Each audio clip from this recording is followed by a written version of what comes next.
welcome to another online lecture in our English 120 critical writing class. I hope everybody had a wonderful spring break. I spent mine moving, and hence the boxes behind me, hence the altogether different background than all of you are used to. I moved out of Queens, and which is where I was doing my coursework and my PhD. And I moved to White Plains, which is, yeah, just, it's White Plains. That is to say, yeah, I've lived in Brooklyn and Queens for a long, long time, and I'm here. So if anybody from the Pleasantville campus is on this course, and you want to, you cannot attend my office hours on the New York City campus, which is where I still am based and located. Feel free to reach out to me, and I can meet up with all of you or any of you in White Plains if that is easier than reaching me on the New York City campus. And as always, you can always schedule like an online office hour kind of thing. Like I have Zoom, and I'm sure there are many other options as well that we can use. So, don't in any way feel intimidated by my surly presence. Just always feel free to reach out to me, especially if you're having trouble in the course. So yes, so while I was moving over the break, I did not have internet as well, so I apologize for many of you who did, not many of you. I did get an email from a couple of you, and so I apologize for the delay, and I will be on that now that I have internet, which is a glorious tool and is a shame when we don't have it. So moving on, as I didn't want to post a lecture right before the break started, because then that would have given you work to do over the break, I figure I'll post a mini lecture today, and then I'll post another lecture on Friday. So I know that kind of doubles up the work a little bit, but it won't be too bad. And if it is, just reach out to me. Let me know. Either which way. Let's move on to the mini lesson of today, which is to talk about appeals. So when I say appeals, what I mean is how we reach our audience, whether it's a reader, whether it's a viewer in like a video essay or something of this nature, or whether we are speaking to an audience in person, whether we have TikTok, let's say for now, but I know that's like you can't download TikTok, but it's still kind of there. It's in this weird limbo state. But let's say Instagram or RedNote, or many of the other sort of social media apps that wherein we have an audience that we can reach. The whole idea of an appeal is this is our way of connecting with the people that we're speaking to, whether it's literally speaking to them as in they're in front of us, or figuratively in the sense of as I'm speaking to you right now. So when we write a paper, we are doing that. We are speaking to somebody, even if what we are writing is poetry or fiction, we are speaking to a reader. So given that, I want us to think about like what it takes and what we all need to be convinced by a speaker, a writer, a presenter. Like, what is it that has us at any point convinced or reassured or in some way persuaded by someone? How does one change their mind?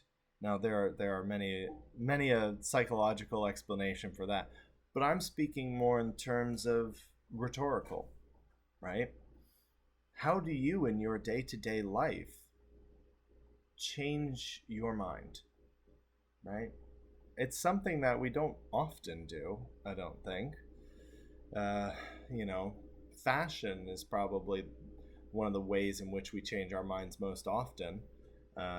You know, I've been told, and I don't often wear skinny jeans, and nor have I ever. I wear a straight leg pants or sometimes baggy jeans, as is my want and sometimes the fashion. But fashion changes, and whether we like it or don't, that's part of what changes our mind. And part of why we change our minds when it comes to fashion is um, this idea of like coolness, hipness, like things that are changing around us, and our opinion of fashion is largely dictated by what everybody else is doing.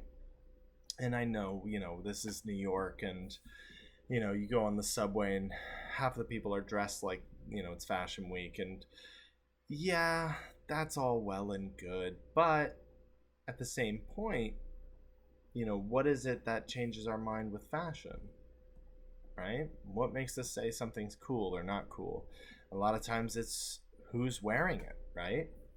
Now, I'm sure if you saw me wearing, whatever is fashionable or trendy out on the sidewalk and whatnot, you would immediately reconsider, right? You'd be like, if Professor's wearing that, that's not cool anymore. Surely, right? I am by no means the litmus test for what is trending at any step of the game. So that's because I'm ahead of the curve. But this idea of what changes minds circles back around to this idea of the appeals, right?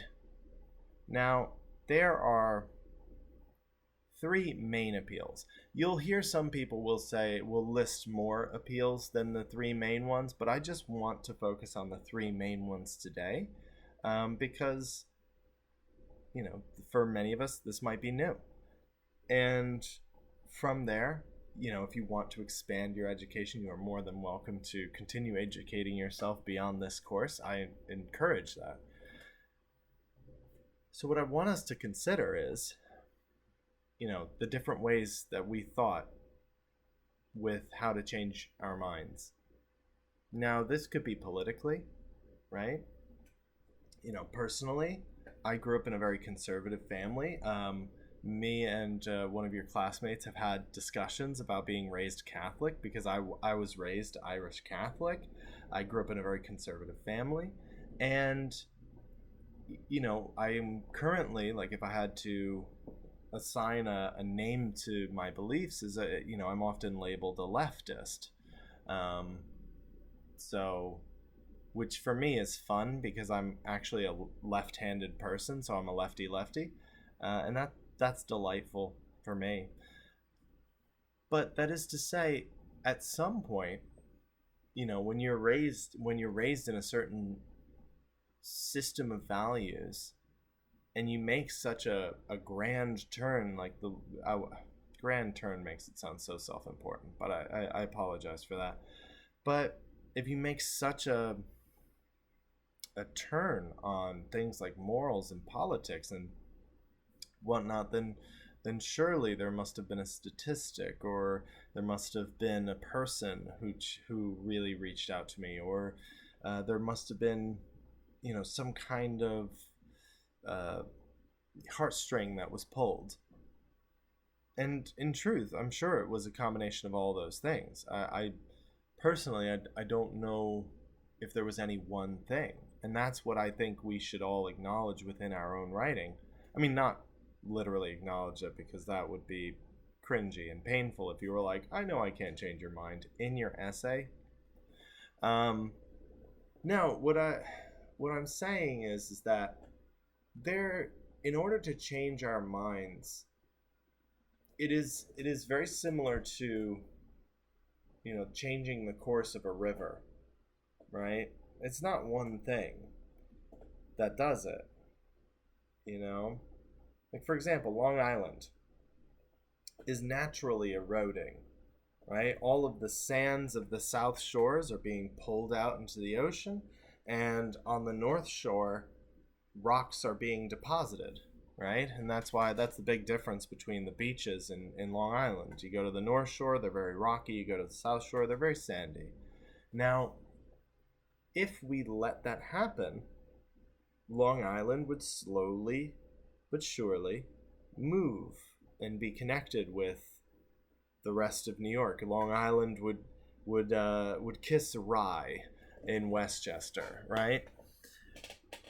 Now, pending human intervention for that and all that such, this is a slow process, and it's very similar with changing people's minds. But there are these impetuses that sort of trigger that change, and that's what we work on in persuasive writing, is to not only trigger that change, but to fortify those who are not sure and to reassure those who are doubting. That is so much of what we do. Now, before I have anybody feeling like they cannot write a paper espousing conservative values in my class, that is not what I'm here to do. That this is not, I am somebody for whom, I am a teacher, and so for me, what's most important is that I teach you writing. That However, what I will say is that what matters most to me is that when we are writing, we are using evidence, and we will talk about evaluating sources, because that's incredibly important when it comes to our research. And as we will be working on a research paper very soon. And I'm sorry if there's like this twisted delight on my face. I think it's very exciting. I know it's probably much less exciting for all of you. So, there are three main appeals. The first, in no particular order, but how I like to present our appeals. The first is, and because this is rhetoric, it's going to be Greek words. The first is logos. Right? Logos is spelled Logos. Don't worry, I'm going to write this all in our classes just to have it written out. So logos might remind you of a word we have very similarly in English, right? Logos, logos. We have logic. I know it's a different g sound or j. The G is a bit gender fluid.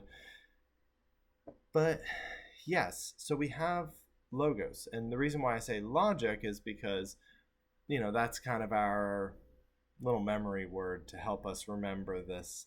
So with logos, that is an appeal to logic. It's an appeal to reasoning, right?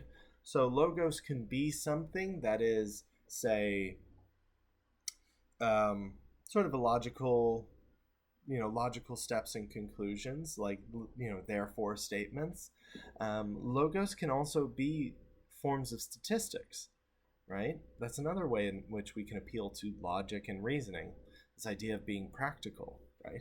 So logos is very good because, as an appeal, what logos does is it appeals to this idea that we are empirical creatures, even though we're not. For many people, they think that the opposite of being emotional is being rational or logical. But it's not the case. Emotions are broad and encompass much of how we experience the world. So to say that anything is the opposite of emotional is silly. But logic is very good because, logos can give us this sense of the sort of the span of the topic that we're talking about. So, for example, if we were talking, I know I have a couple of college athletes in this course, but if we were talking about whether or not college athletes should get paid, well, think about it. What's the best way to convince people? Well, how much money do college athletics pay? Like, how much money is there in it to be paid? Now, some people would say, something along the lines of, well, we have athletic scholarships. But if that's the case, then how do we, is the athletic scholarship simply just tuition remission, or should there be more? Is that not a form of payment, especially if it's in the form of a stipend, say? Now, that's all logos, right? We're making conclusions. Sorry, this is the twisty wire for my little Ring camera, and I've been playing with it off camera. So I made that gesture realizing I suddenly have a prop with which I need to explain myself. So we can explain, this idea of like what should paying students look like? What can it take the form of? Reasoning these things. It's also good for talking about, well, how many students are college athletes? Right? How many students are college athletes? How many of those students are on scholarship? How many of those students are playing in these major games? Like, it's March currently, for another couple days. So we have March Madness, right? NCAA. And we have, these basketball players who are playing at such an incredible level and not seeing a penny of it. And that includes, selling their jerseys. That includes any of the video games that they make, right? Because they make college basketball video games, and they use the students' likenesses. There should be a license for that, right? So that these are all things to consider. Is is facts and figures, and that gets the little logo section in our brains working. Right? Now, the downside of logos, and each of the appeals have their downsides. The downside of logos is that it's very, very difficult for us to connect figures and statistics for what they then represent. That can be very difficult, right? When we talk about things like, for example, the pandemic, and we talk about how many people died, right? Now, already I know this is a tricky topic, depending on my audience, but what we can acknowledge is that people died. There is a great discrepancy around how many. However, it's very, very difficult for us to look at, these figures and imagine each of those numbers is a person's life, is somebody with a family and a history as rich as your own, and all of this experience, and then just gone, right? So that's the downside of logos. It's very, very difficult for us to, say that, to connect these numbers with the fact that each one is a person, right? There, to move away from COVID and to another disease and illness is tuberculosis. Now, there are estimates that tuberculosis could surge in the next year and infect 25% more people. Now, that means about 10 billion people, right? Or was it 10 million? I believe it was 10 billion. No, I think it's 10 million. Excuse me. I'll fact check myself. But we have an extra 10 million more people. So how do we figure out, like, what does 10 million people look like, right? That's difficult to figure out. And so sometimes what we have to do to sort of work with that is to, and sometimes put it in perspective, right? So 10 million people. So I apologize. It's definitely 10 million. I don't know why I said billion. I think I was feeling really confident and sure of myself. How dare I? But 10 million people. So how many people is that? How do we factor that in? Well, perspective. So for many of you, who are going to school at at Pace University, we're all in New York. So let's put it in New York terms, right? The population of New York City and its boroughs is about 8.5 million, I believe, and the overall population of the state of New York is 19.5 million. Excuse me, I'm getting a little happy using that B. But 19.5 million is the population of New York.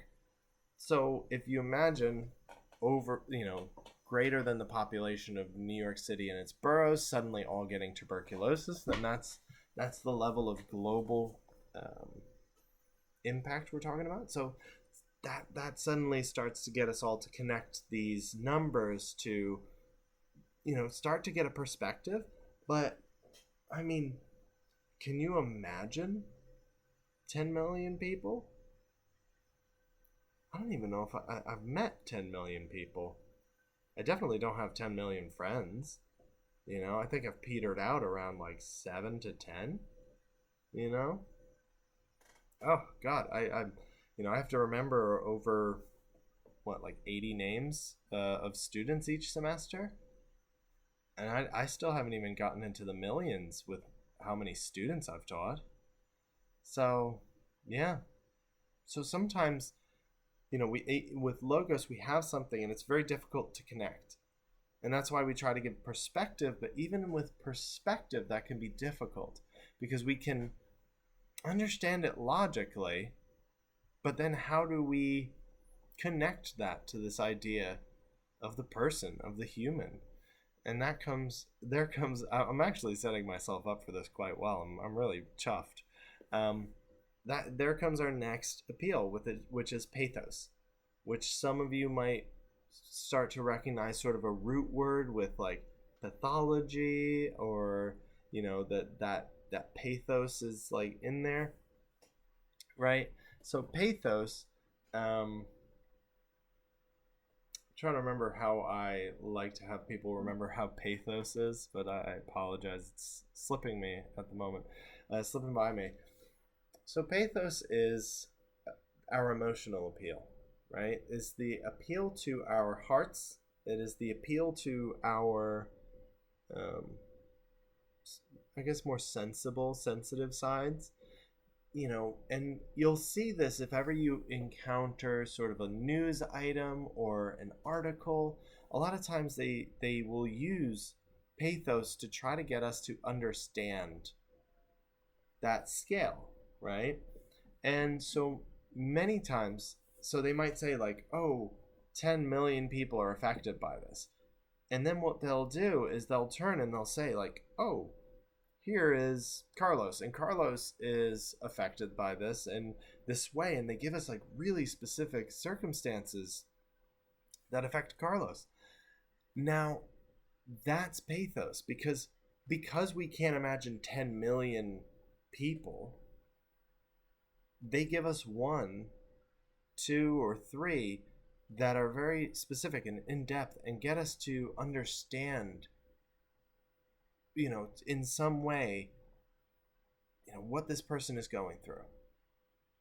Now, oftentimes that's really effective because, pairing those two in such a way.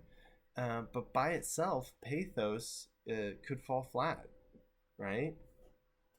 So if we help people understand what an individual is going through, and then say, hey, wait a second, just so you know, hundreds of people, thousands, tens of thousands, hundreds of thousands, millions, whatever, that's happening to them, suddenly we have a better sense of what that effect is doing to each of those 10,000 or 10 million people, right? So suddenly that scale gets a bit more humanized. And that's a lot of what pathos does, is it's about humanizing these things. It's about getting people to empathize with, with the topic at hand, right? We read either you can take your pick of which essay.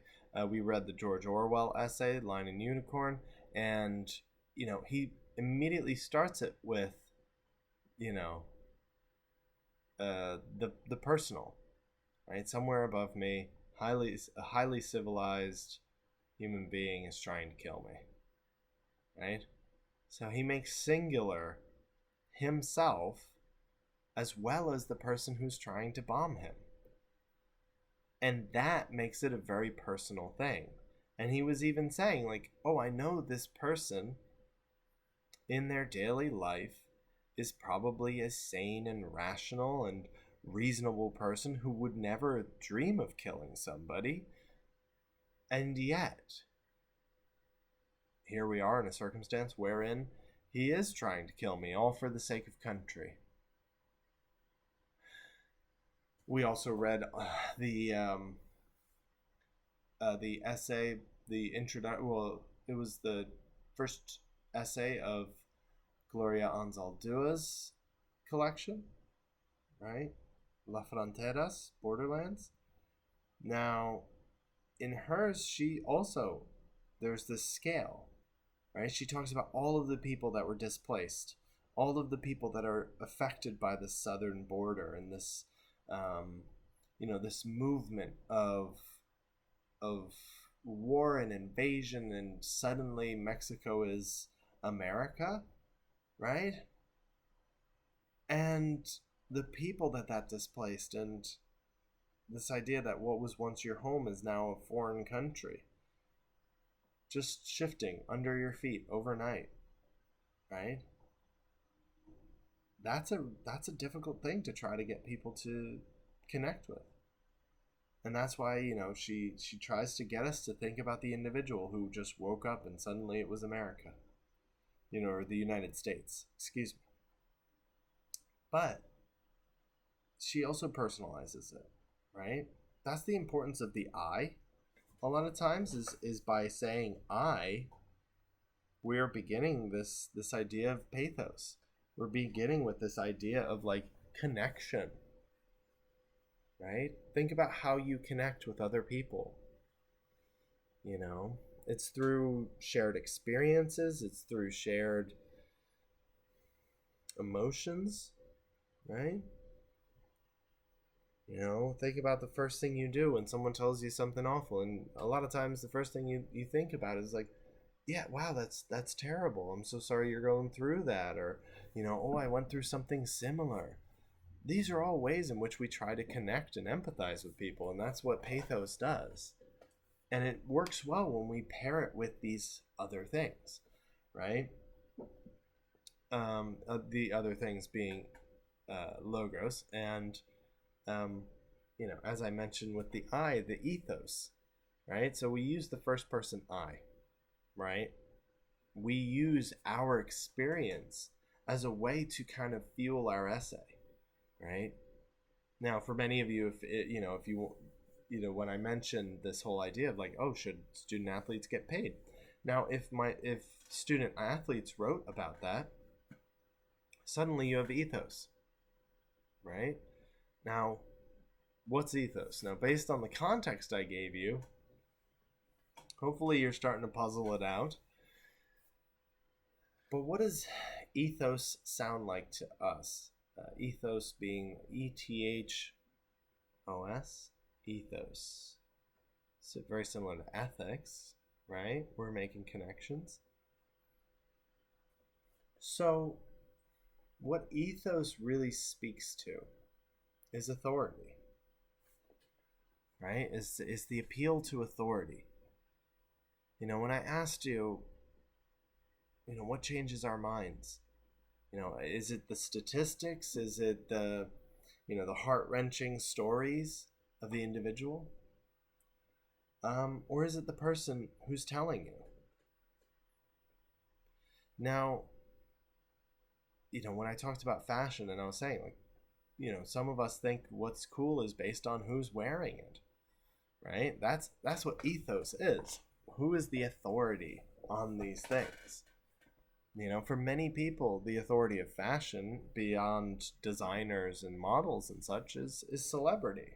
So, I want you to consider who it is that you're quoting in your paper, or even your own experience is your ethos, right? Because we're quoting an authority figure, right? If I'm writing on, I don't know, the migration of herons from Florida to Maine. It's not a thing. A heron is a real bird, but I don't know their actual migration patterns. Well, I would consult an ornithologist, right? Somebody who studies birds for a living. You know, if I was talking about the migratory path of the monarch butterfly from Mexico to the northeast, and I would consult a lepidopterist, right? These are ways in which we can, as somebody who is not necessarily a specialist in that field, we can in some way include that authority and that specialty in our work. That's what it is to quote somebody.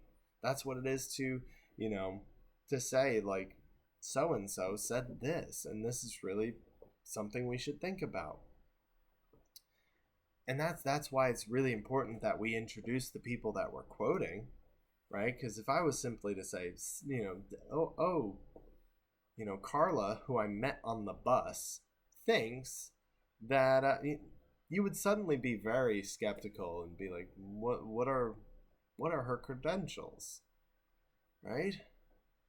Well, it would be different if I was saying, like, oh, Carla, a nuclear physicist, and then I'm talking about that exact subject, right? And I say this because this is something that is incredibly important to our work. What is the authority that certain people have? There are a bunch of economists who wrote an article about the COVID lockdowns, and basically they said, the article itself, the conclusion basically is that, the lockdown didn't save any lives. That was basically the conclusion. Is just as many people died as there would have been had we not locked down. Now, there are several things wrong with that. Okay, regardless of your beliefs, there's just several things that are wrong with that. We're not going to get into some of them because we're not talking about logical fallacies today. Today we are specifically talking about appeals.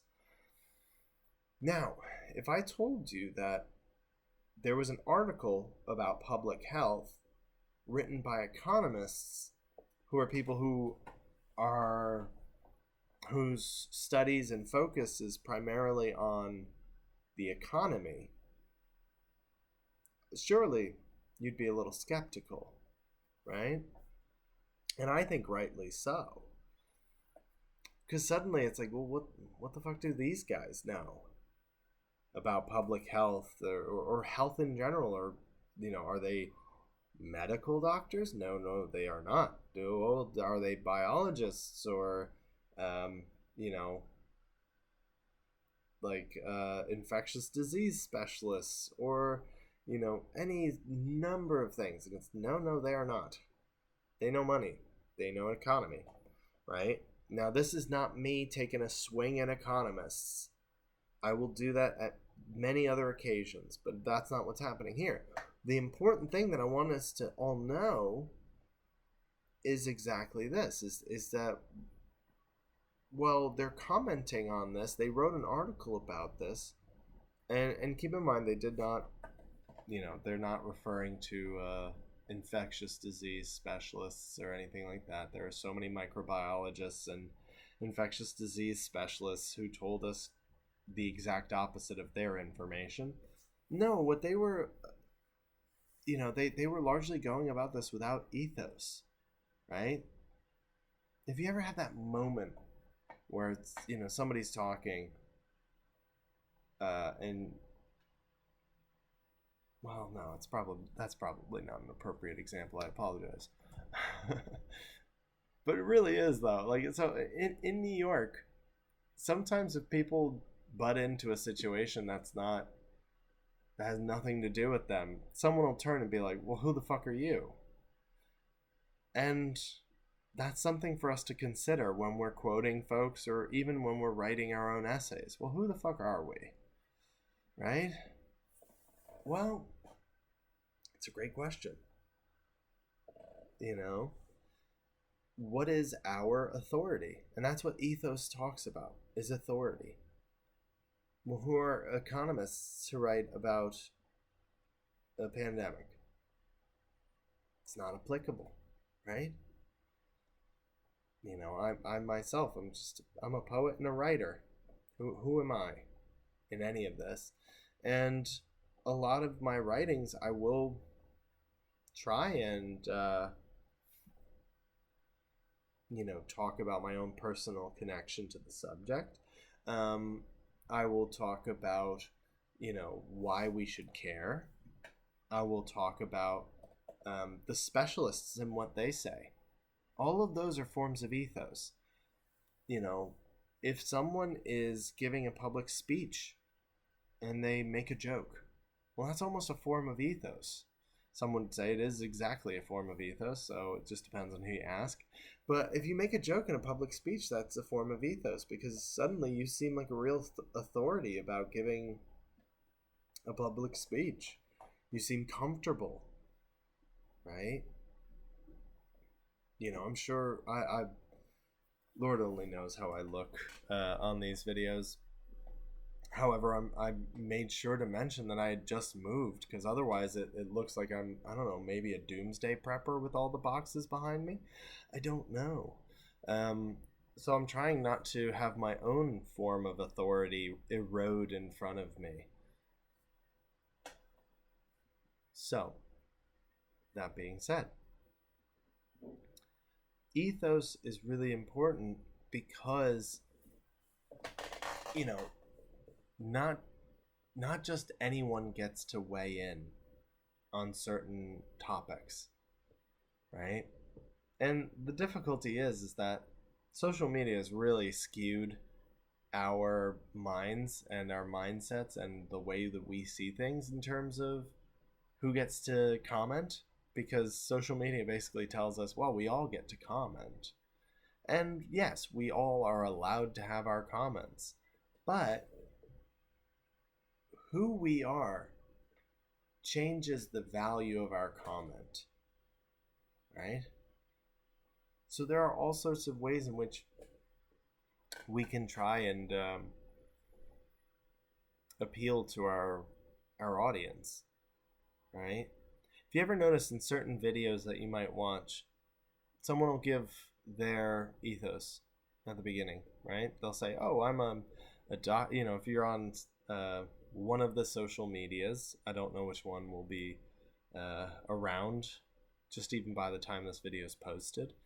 But you notice how so many people are like, "Oh, well, I'm a certified dermatologist," right?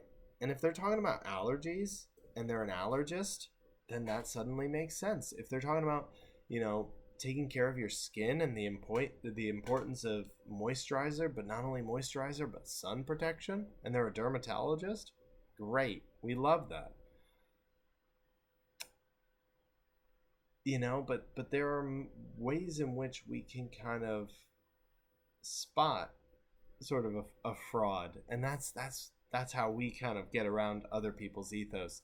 There are some videos where people are you might see them in your Instagram reels or whatever, but sometimes people will be like, "Oh, well, my dad's a famous lawyer," or my mom is one of the foremost dermatologists, and suddenly they're giving advice, and it's like, I appreciate that that's your parent, but that doesn't give you the same qualifications, right? Like, just because my parents both have driver's licenses don't mean that I could suddenly start driving a car just because I've seen them do it, right? These things are very important for us to sort of understand in our own approaches to writing and our own practices. Now, when it comes to using these appeals, as I mentioned before, each one kind of has their pros and cons, and that's why we try to, and you might see this if you watch the news in any way, but also any kind of video essays, many people use these appeals as well. But, that's why we use them all together. We cannot, obviously we're not trying to use every single one at the same time all the time. But throughout our paper, we use all of the appeals, right? We try to have an emotional appeal. We try to have a logical appeal or an appeal to authority, all within our paper. Because the whole idea is that in using each one, we can kind of make up for where the other lacks, right? Logos might be difficult for us to connect to emotionally. Well, that's why we use pathos, right? And, it might be difficult for us to, really understand logos, because sometimes just the statistics by themselves are just numbers, and sometimes we need the ethos of someone to interpret that for us. And that's ultimately, statistics, as much as we like to think of it as this sort of like concrete thing, interpretation is a huge part of it. And so, so we use ethos. We have somebody talk about what it means that, X amount of people have 6 toes. I don't know, right?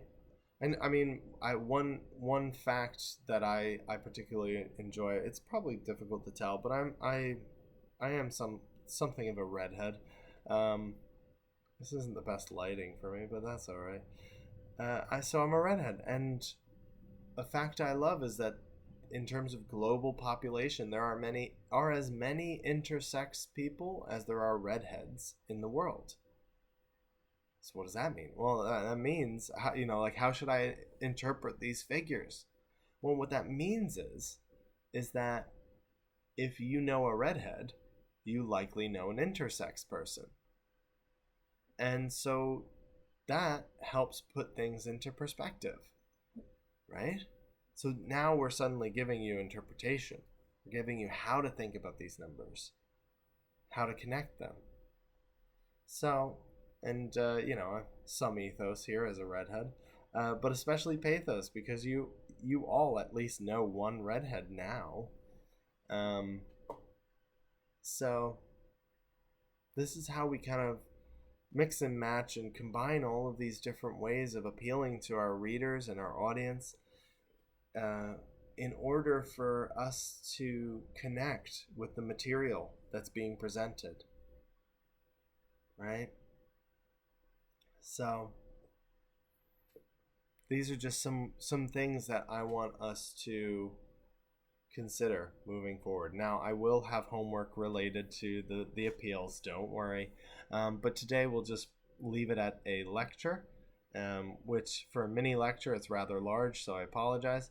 And hopefully, at the very least, to some degree, you're entertained by any of this. That is to say, hope it's not too terribly boring for all of you. I try to make this sparkle with wit and personality. But there you go.